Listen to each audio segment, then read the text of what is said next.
സർക്കാരുമായി ബന്ധപ്പെട്ട അറിയിപ്പുകൾക്കും മറ്റു വാർത്തകൾക്കും വേണ്ടി ഈ ചാനൽ സബ്സ്ക്രൈബ് ചെയ്യാനും തൊട്ടടുത്ത ബെല്ലൈക്കൻ എനേബിൾ ചെയ്യാനും മറക്കാതിരിക്കുക. രാഷ്ട്രപതിയുടെ റഫറൻസിൽ സുപ്രധാന വിധിയുമായി സുപ്രീം കോടതി. ബില്ലുകൾ കാരണമില്ലാതെ തടഞ്ഞുവെക്കുന്നത് ഭരണഘടനാ വിരുദ്ധമാണെന്ന് ബില്ലുകൾ തടഞ്ഞുവെക്കുന്നതിൽ ഗവർണർമാരുടെ വിവേചനാധികാരം പരിമിതമാണെന്നും ചീഫ് ജസ്റ്റിസ് അധ്യക്ഷനായ 5-അംഗ ബെഞ്ചിന്റെ വിധി.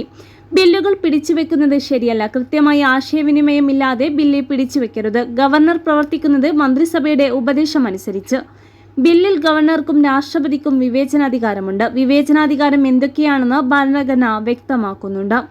മണി ബിൽ അല്ലെങ്കിൽ ബില്ലുകൾ തിരിച്ചയക്കാൻ ഗവർണർക്ക് ബാധ്യതയുണ്ടെന്നും കോടതി പറഞ്ഞു. അനുച്ഛേദം 200 അനുസരിച്ച് ഗവർണർക്ക് വിവേചനാധികാരമില്ല. ബില്ലുകൾ തടഞ്ഞുവെക്കുന്നതിനേക്കാൾ ഉചിതം തിരിച്ചയക്കുന്നതാണ്. രണ്ടാമതും പാസാക്കിയ ബില്ലുകളിൽ ഗവർണർമാർക്ക് മറ്റൊരു സാധ്യതയില്ല. അംഗീകാരം നൽകാൻ സാധിക്കില്ലെങ്കിൽ ബില്ലുകൾ ഗവർണർ മടക്കി അയക്കണമെന്നും സുപ്രീം കോടതി വ്യക്തമാക്കി. ബില്ലുകളിൽ ഭരണഘടനാപരമായ തീരുമാനം ഗവർണർ എടുക്കണം. ജുഡീഷ്യൽ ഉത്തരവിലൂടെ സമയപരിധി നിശ്ചയിക്കാനാവില്ല എന്ന് കോടതി.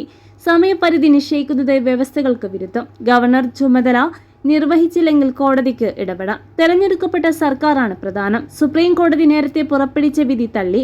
ഗവർണർക്ക് ഒപ്പിടാൻ 3 മാസം എന്ന സമയപരിധി നിർദ്ദേശമാണ് തള്ളിയത്. സുപ്രധാന വിഷയത്തിൽ ഗവർണർക്ക് ഒപ്പമാണ്.